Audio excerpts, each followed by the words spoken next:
Sorry, Mama. Greetings all. Welcome to this live stream.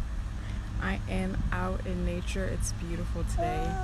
I'm sitting on a yellow chair to invoke these energies. Actually, I had a few options to choose from. Got greenie right here and this red and blue chair. Now I am white and blue and yellow, but I wanted to sit on this chair because what I was going to be speaking about today was going to deal with cultivating joy for the self and in your relationships and friendships with others. This is my first video speaking about, or we're going to prepare going into sensuality and sexuality and divine partnership. But first, starting with the relationship to the self and how that sets the dynamic, how to heal the relationship that you have to yourself in order to have the fulfillment from others, and a perspective of relationships in this Aquarian, New Age conscious community era of existing, and where the next and current generation are taking things and the views and relationships and stuff like that. So should be a pretty interesting conversation. I didn't initially know, there goes the dragonfly. Dragon's been coming up a lot lately. I didn't initially plan on speaking about this, but I did have something that kind of sparked me coming outside and walking. And so I was reflecting on something that really frustrates me is when people are not honest about themselves and what they want. And it becomes really tricky because we live in a social media era, which is also double-edged because it can be used to share awareness and for learning and for promoting the self and their business and others, but it also can be used for propaganda and spreading misinformation just as quickly. And I wanted to talk about something that I discovered today. So one thing that frustrated me in my connections with others was seeing people speak about things they dislike, right? And even if people change their mind about what they dislike, that's fine. But seeing people speak about things and going so in on it and then secretly desiring those things themselves, really frustrating. So I saw that take place, and the way that I'm connected with my guides, they always lead me where I need to be. Sorry, I'm trying to take Nova out. My guides always lead me to where I need to be. And so I saw this and I had to really just sit with that. And I have been processing my dynamic with this person and with multiple people who behave that way. And I noticed I was kind of playing the moral game, trying to figure out whether I want to do something with or not with that person, and trying to cultivate my relationship based on how the other person would feel. And that's why there was so much discontentment in a way, because I didn't really grasp the concept that people lie to themselves all the time. And so that makes it challenging when connecting with other people because they're not even honest with themselves. And so that kind of bursted the expectation bubble. And I think when people say expectation, they mean more so the expectations that you keep to yourself, not things that you discuss in a partnership or relationship that you want to occur and you agree that that's where you guys are. And so it's more contractual, you have an agreement. I'm speaking about the expectations where it's you have this fantasy in your head and it's playing out, or you want it to play out. I'm trying to okay.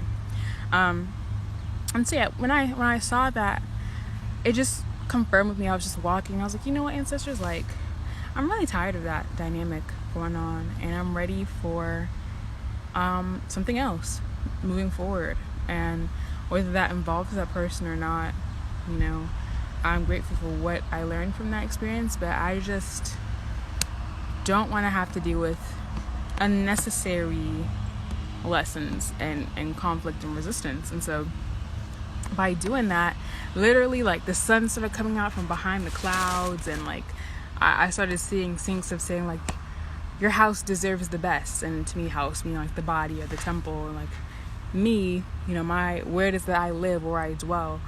And so I just started walking and, of course, getting these light codes. And I was brought to these chairs. Now, I always walk this way. Usually, I sit across the street. And I'll do my, like, meditations there. But I felt called to actually come sit on these chairs today. And that's why I ended up on the yellow chair. Because I've been doing a lot of work with, like, Het Haru energy, Oshun energy, Lakshmi, all the goddesses of abundance. Now, I've always worked with Het Haru and Lakshmi, more so than Oshun, but it's all the same deity. And they're usually associated with this color, with yellow, with gold. And this also is associated with the inner child, as you know. And so this kind of was what connected me to that. A lot of people, when they say inner child, they literally have to reflect on their childhood to tap back into that energy, because it's been buried in beneath or underneath, I don't know what kind of bird that was. It's been buried underneath so much life experience that in order for you to even get back into how you use your imagination, you have to go back to that place. And for a lot of people, it can feel like a treacherous journey, because they realize just how deep they buried themselves, and they have to dig themselves out of that. And that's what I noticed was actually called root work, or doing the work, or the shadow, and that the root and the shadow really is the same thing. And that the shadow is not something like that's behind you. Like, looking at a light perspective, your shadow can be casted in front of you, on the side of you, and maybe days when you don't see your shadow. So really, it's all you. It's still a direct part of you. It just shows a side of you that you're not always aware of. And you need certain scenarios or situations or experiences to bring it to your attention. And that would be, in that case, the sun or whatever illuminates those parts of you so you can see them. And so going into sensuality, sexual relationships, and the way that I see modern dynamics unfolding, it is a very being mindful of my wording here. It is a very, I think one should be observational in these states, and very grounded in themselves and their identity, because my generation is obviously reforming the way that we approach relationships with this sort of poly, open, I don't possess someone else's soul kind of approach to relationships, compared to our parents and the generations before, who were very adamant on marriage and monogamy. Not to say that that's still not going to exist, but a lot of the practices are not going to be quite the same. And then there's now this dismembering of the porn industry, but that doesn't necessarily mean that those practices will be done in totality, because a lot of the people, that's how they procreate. Like, as far as like the mass populace, that's how they procreate. That is their mentality during sex. That's all they know. That's all they were taught, because there hasn't been proper education in schools. And also with this, dabbling into like metaphysics and the occult, and like identifying with your non-human self, there's this understanding that you are gods, you are titans, and you can do as I will. So then it becomes tricky when living as a human, because if you are attached to certain morality or moral-based concepts of social interaction, there can be conflict internally, or there can just be, fuck it, I do what I want. And so it's very challenging when it comes to others. I'll say that when it comes to the self, it's easy to make a decision, and I think that's why we're meant to be different people in this experience, because it's showing us how to think in a different way or a different tier, and how to tap into the knowledge that we have, which is like different branches of a tree, right? All plugging back into. Now for me, it's challenging also because I went so far beyond that, where I understand there is source and then there's demiurge, right? And I feel like it's neither of those things. I feel like there's just the way that humans are wired to even process thought, unless they go beyond that and challenge themselves, is dual. It's split into, or it's seen as one full spectrum with ends on either end. And then there's this sort of benevolent source that we're all created and we all come from. That's the creator of all things in this universe, right? But then there's this concept or understanding of the demiurge, which is that which feeds off of humanity and its existence, and it is what keeps the gods and the titans trapped down here, right?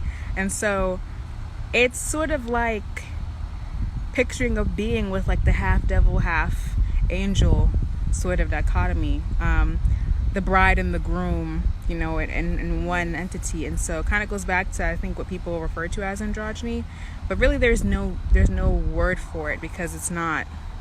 I feel like if we know what it is, then we would cease being on this plane altogether. So we get close, or we get little snippets or little crumbs of what that is, but not quite. All this to say that the approach to understanding how that inner child operates is having that union within yourself. And that does take asking yourself these hard questions. And so going back to what I said about finding out what frustrated me, right? That essentially was me having that conversation with that groom within myself. And it's funny because I woke up today and some songs are on my mind. The first song was a song by Adam Lambert, and it's called that actually wasn't the song, but I liked a lot of his songs. He was an American Idol sort of, I don't know what genre he would be, like rock-ish, not quite alternative, something else. But he did kind of have a Baron Samedi-esque, you know, like white man with like eyeliner, you know, edgy kind of hair sort of thing. But the song was called What Do You Want From Me, right? And just now this song called If I Had You popped in my head, which is another song I love by him. But so I'm like, what do you want from me? It's sort of about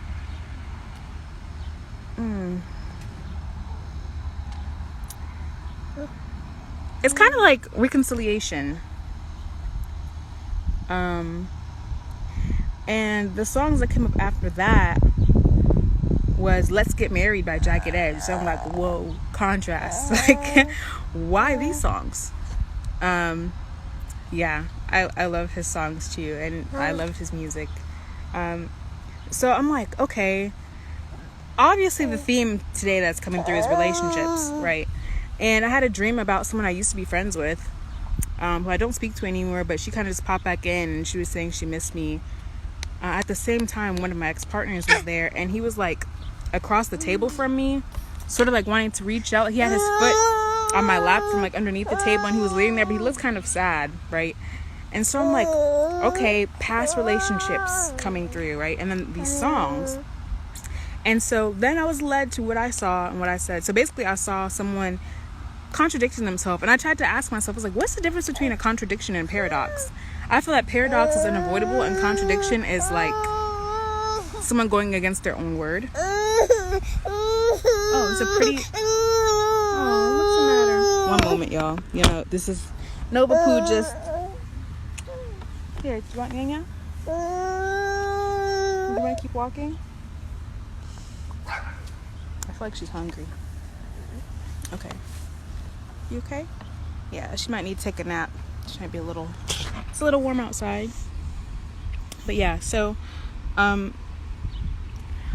was like, man, this theme about relationship is coming up. And so like in our generation, and I started speaking to this about multiple friends, like I speak about this all the time, because I really feel, since we are polarized here as far as like how we continue to procreate, or how we continue to extend our lineage by natural means, which is male female, I know a lot of my purpose has to do with understanding like the family dynamic and the way that families are now. It's like children aren't really gonna see as much of like marriage in our generation. They're not gonna grow up in like a singular home, There's going to be a lot of children, I feel, who have siblings with other parents, and that's fine. Like, I had that experience. My parents weren't together since when I was 4, and so I'm the oldest of 8, and we all have our own sort of like mixture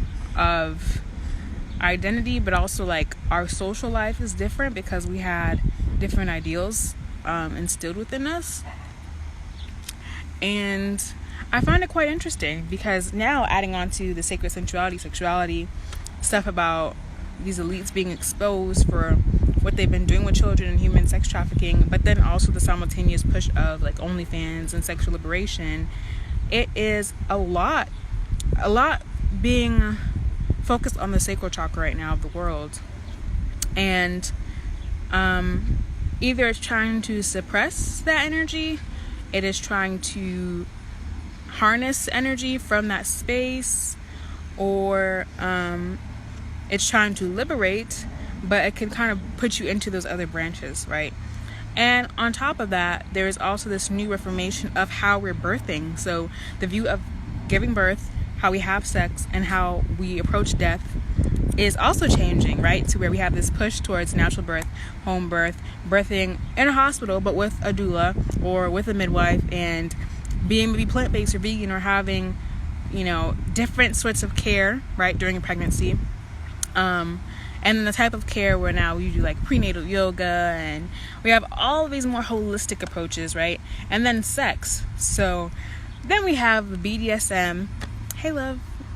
We have BDSM, right? Kind of teetering the line between the OnlyFans, I'm sexually free thing, which is great. And I did have someone mention to me, like, it is at least very wonderful. The difference between that and porn is that they get to control what content they put out, and who gets access to it. And so it becomes a platform for them. And the thing also with that, the reason why I say this is because OnlyFans was not originally created for that purpose. It was for musicians and for artists to have.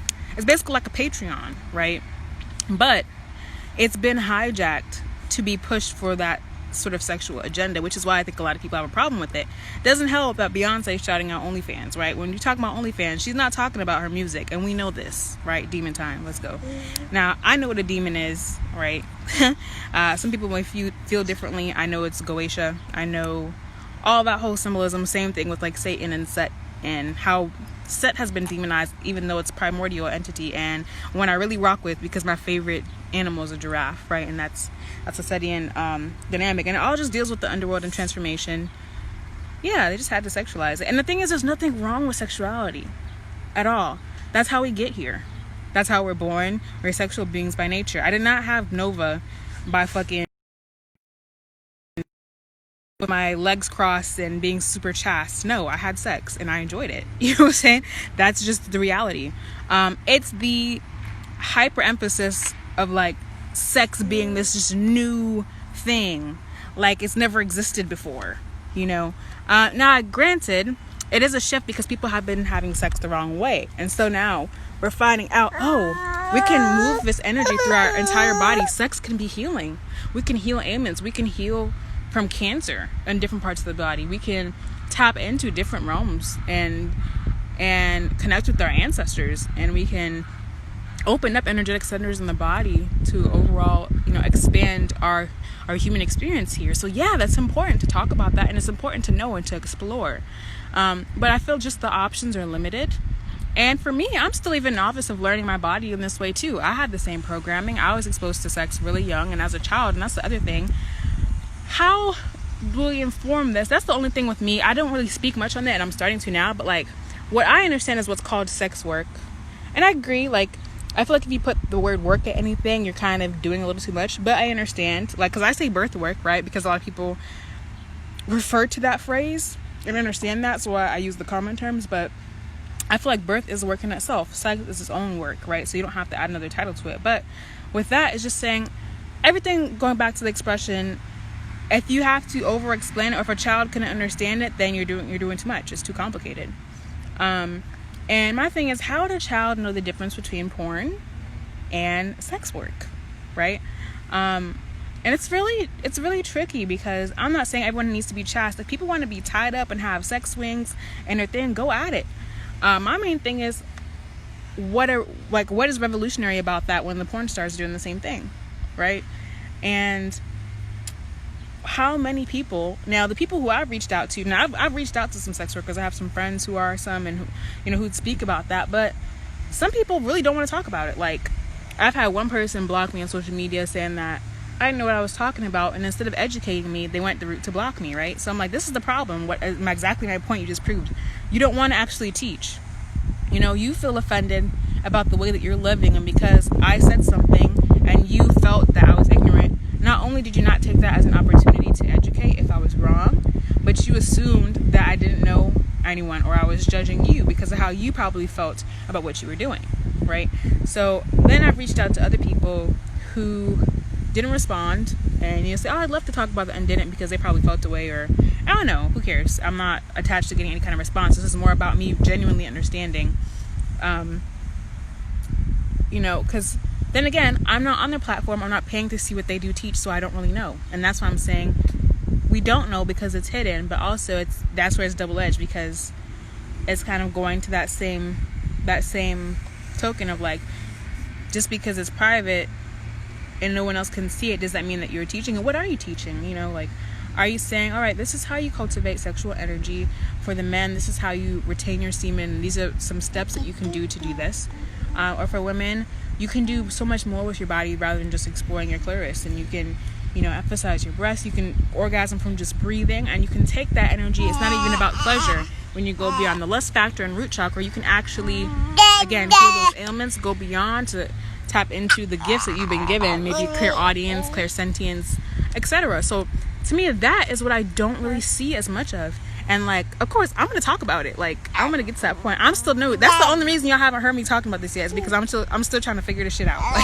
Like, once I get the skills and actually am, like, doing that for myself more fully, then I can do that. But a lot of the time has been spent for me to, like, weed through what's, what works for me, what's real and what's not. And what things are like programmings. And so I did have a poly experience. I had a couple experiences.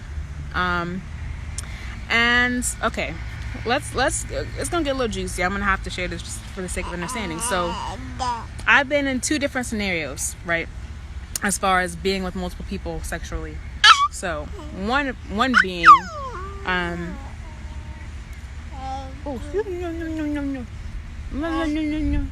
both scenarios, 2 women, 1 man involved, right? So there are those who I feel are under the guise, or they want to portray that they're open to these things, and they're not really. They just are still attached to the idea of being with a partner and not wanting to disappoint them, and so they put aside their views, and I've done this before, in order to not lose the person. So there are attachments, right? And that's a big thing with sex and personal relationships. Some people are only in relationships for the sex, and that's the only good thing about it. For some people, they have great relationships, but there's no sexual chemistry, and so that becomes an issue, because one person may be getting fulfilled from the relationship and the other person is not. And I think a lot of couples, or a lot of people, have been really uncomfortable speaking about their sexual practices and saying, hey, I'm not fulfilled when you do this, I'm not content with our sex life, and I would like for this to change because this is something that matters to me. Whether it's saying, like, hey, I need more time to reach the space of orgasm, or to feel comfortable, to relax, and really getting through that uncomfortable, like, shadow even with that, because I feel like the way that our children are even being born, we have all this information, but we don't really apply it or practice it. And if we do, sex in a lot of ways is still taboo, because we do have this private space for OnlyFans, or we just have people being naked and twerking online and masturbating, but there's no, like, education, not as much in the forefront. It's like you have to pay to know what to do with your body, kind of thing, which is fine. I understand people have to make a living for themselves, and it's not to degrade. And then I've seen people transition, who I know personally, into that sex, and it's just a straight jump, and they're just worried about pleasure. So then it kind of still is root chakra, because yes, sex should be pleasurable, but I feel there's just a lot of resentment towards sex too, that a lot of people don't go into that heart space and connect with themselves and their body and feel at home with themselves before they even go through, like, the solo approach. And I noticed for me, the sex doesn't stop just because you climax, right? that energy is constantly permeating out. So the intention you have behind it, the thought forms, how you felt, whatever else you were carrying, and if you're pouring into more than one person, right? So this goes back to what I said about the 3 people. With the first couple, you know, the man was engaging with us, but it was like a very separate act. Like I would reach out and try and touch the girl. Now, mind you, I'm not gay, I'm not bisexual. I've had experiences with women before, some not with my permission or my consent, and that's just the reality of the life I've lived, but that needed to happen for my experience, and I've been transmuting that, right? That's not to say that I wouldn't be open to having experiences, but I don't necessarily feel that my approach or like my viewpoint is that I need to have that kind of partner in order to be fulfilled. You know, my approach is more so with the male, as far as like partnership and building long term. Now, but because of that, I'm like, well, I feel like sex is a shared experience, and so everyone should feel included. And I don't know what to do in that case, because I'm like, well, I'm not really gay, so I don't feel like I need to like do too much with you, but just trying to fill it out. That was like my first kind of time being in that position. And you know, the woman didn't really do it back. It was kind of just like my turn, her turn sort of thing, which made it, I think, more challenging for us all to even be in a poly relationship, because it just felt divisive. And I feel like sex is a signature, it's a sealing, it's a contract, and so if we're not all part of the contract, it just makes it different. Now, there are different approaches to that kind of relationship anyway, but that's one scenario. And in that scenario, I was the primary partner, right? Now, in the next scenario, woman and another and a man, right? Now, I wasn't the primary partner, but there was more of like that inclusion that time, right? However, the woman after the fact became very defensive, very aggressive, like wanted to fight me and just tell me I wasn't her speed and all sorts of shit. But I'm like, you're the one. I wasn't even trying to do that. I was just there. They're about to get it in or whatever, and I was just kind of like, I guess I have to watch because we're in the studio. Like, there's nowhere else for me. I mean, I could plug my phone. It was just a dynamic. But I was kind of like, okay. So there are those who like say they're about it and want to pull people into it, and then it happens and they're really not about it. And there are those who are not about it from the beginning, and then they like change their mind and they go off and do it with someone else, which is like kind of why, and it eventually is what led to my daughter being born, or being created. And so that's why I am passionate about figuring this shit out, because I don't know a lot of women who are initiators and want to do this unless they're bisexual.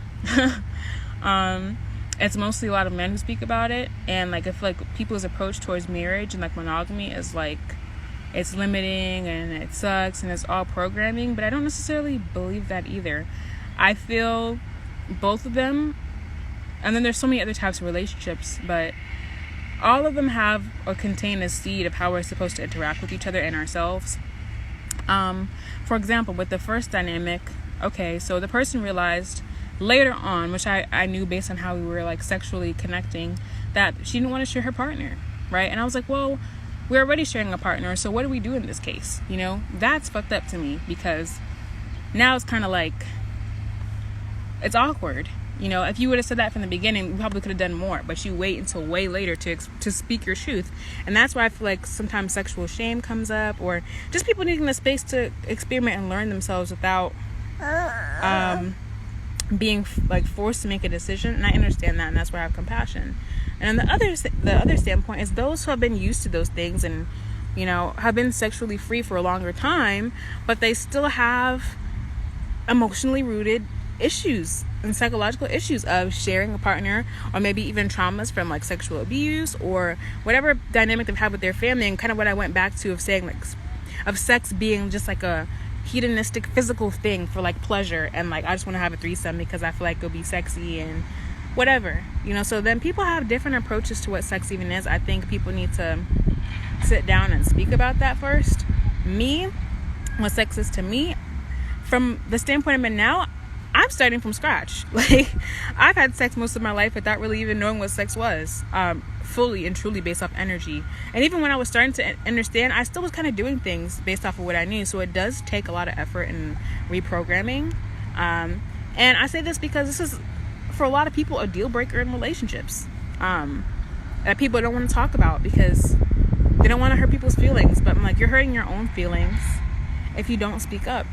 And not only that, you're giving away your energy. And so when it comes to relationships that don't involve physical connection through like penetration and stuff like that, hey B, that's just kind of something that takes it a little higher, because then you can actually procreate and a new being can come in. So that's a very serious topic that I feel like people shouldn't avoid. But when it comes to, let's just say, going back to the inner child, what I said again, that is where a lot of that connects us to our heart space. It's literally right in between our sacral and our heart chakra. So a lot of that is going to blend into there. That's why sex is such an emotional experience, and why it does make you feel good, and you should experience joy, right, in connection with the person. But also, you should feel like you trust the person, you know, and that you're growing, yeah, and that you're expanding, you know. And so what I've done to act as my inner child has kind of teeter-tottered in between my view of sexuality and my emotional connection to my partners. And so things that I do would just be to kind of sit with myself. I know every person that I've had sex with in my mind, or that I've been in love with or infatuated by, and I would like kind of write out a list of names, and I would kind of go into like a trance and like reflect and meditate on these people, my relationships with them, how I maybe met them, what our dynamic was like, how I viewed them, how I viewed them now, and whether or not I'm still attached to that energy so I can let it go. And each time I did that, I naturally started to open up my heart space and my solar plexus, because I was able to call back my energy from it, maybe see the scenario and laugh at it or cry at it, or state, well, about 10%. And it was much more beneficial to me than I had realized, to do that than to avoid it or just go either one way without kind of taking that time to pause and reflect. And I think that's what people need to do, and that there's no pressure for any of these things in dynamics with others. Now, when it comes to also just reflecting on that, I noticed each time I did that, my abilities came back as well. So I would speak about this, and then all of a sudden I'd be prompted to draw or prompted to sing. But the way I sang or the way that I drew was much more like I did as a child. It was more free. My parts of my imagination would return to where I started thinking outside the box again. And so that's why it's such a big deal, because this whole existence is based on relations, because we come through another person to even get here. So off rip, you're just connected to other people, and you're raised by, whether it's you're raised by a mother or a father or a union, or you have more than one parent, you're going to be connected to people. And sex is a reflection of that, but on a deeper level that could lead to more of those connections. And as a child, you know, we see this and we have this understanding that we are sexual beings just by our children, you know, breastfeeding and being connected to the breast, but that's also a sexual region. So it's shown we have that same duality, what I said about the bride and the groom, and that we're multi-purposed, and we must feed into our total nature and regain that balance. And so for me personally, I'm aware of these things, and I'm pretty much down for the revolution and for how things are shifting, but I don't necessarily feel the need to put myself out there for others to see that I'm doing it, to prove that I'm doing the work. You know, I don't feel like I have to be, even though I love being naked and nude, like honestly, this just clothes suck, but I don't feel like I have to be doing that and show other people that I'm doing it, you know. But that's just me, and that just maybe where I am now. But all this to say, I think we got to get rid of the cancel culture, and also the shaming of the people who do decide to do that. Because my thing has really just been, you know, for example, this person who didn't want to engage or realized she didn't want to share a partner went off to make an OnlyFans, right? So I'm like, you got no problem showing your naked body to other people and getting money off of it, but you have a problem with sharing your partner, and it's supposed to be with people you love, kind of thing. You know what I'm saying? And that really was an eye-opener for me about what is happening here, and that people really don't know where their joy is for themselves, relationships, or through sex. And we're just all trying to find our way, right? So again, wearing this color blue and this color yellow to sit with myself and have these conversations and be joyous about it, and to say, hey, you ever had terrible sex? You know, have you ever had sex with more than one person? Oh, okay. Did you ever have sexual trauma or abuse? Right. As a child, what was your life like unconnected to sex? How did you view the world? Were you already sexual by nature? Did you have an understanding of your body and like pleasure, but not even just through those means of saying, oh yeah, I like to draw, I like to dance, I like to eat. Oh, eating is such a pleasurable act for me. And also identifying like what you haven't been doing in your adult life that is bringing you pleasure outside of sex. So going back to those activities, or finding new activities, or being willing to try new things, so that you can experience that joy and continue to create more of that for yourself and for others, because your joy, your happiness, your contentment, your playfulness is a well that you draw from in order to continue connecting to your higher self, to your lower self, to the places you want to go and the places you've been. And so it stops being that spectrum that I said of like shadow and light, and it starts to be seen as almost like a pool, like an ocean, like more of like a wave, an ebb sort of motion, where it's a continuous movement, right? Like when you stand up versus you sitting down, you don't see it as, oh, my legs moved up and they just kind of stop there. It ripples through your entire body, and then your body has to kind of sustain that so that it can do other movements. And so it's very much like Tai Chi, Qigong. It's a very fluid existence, and I want people to remember that they can go back into those spaces because they are fluid, and to heal in those spaces. You know, maybe you don't get an apology from someone, but you can go back into that space and have a conversation with them, or say the things you wish you said, or just connect with yourself and start over it, and like apologizing to your body for the ways that you may have treated it, and forgiving those who didn't know how to treat it because you didn't know how to treat it, or you didn't know what to give it, or how to even connect with yourself. And like being a mother now has totally shifted my view of what it even means to be an inner child, what it means to be sensual and to be free. And that was the song that came out at the end when I asked my guys, what's the song for the day? It was Free by Janice Williams, and it was And the Beat Goes On by The Whispers. So I was basically saying like, you're free to let go and just to keep flowing, like to keep moving. You make a mistake, you make a flaw, you know, the feelings of shame will come up, and release that. And each time you'll just get better and better. And I think that's what's going to lead to, first, the understanding within yourself, and also how other people start to connect with you on that level. And again, not being afraid to just try things out, and to get back into those spaces where you're not afraid to do something new.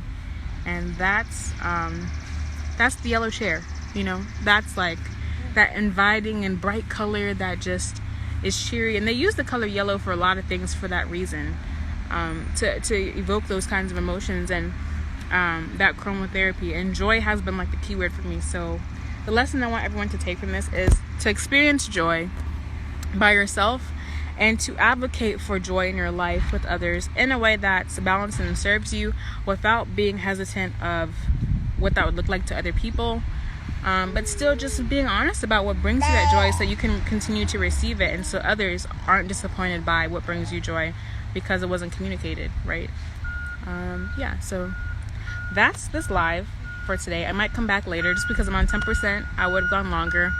But I appreciate you all for watching, for staying. Y'all three, I haven't seen y'all. Y'all haven't said anything, so I don't know how you feel about what I've been saying, but I appreciate you, and I feel the love.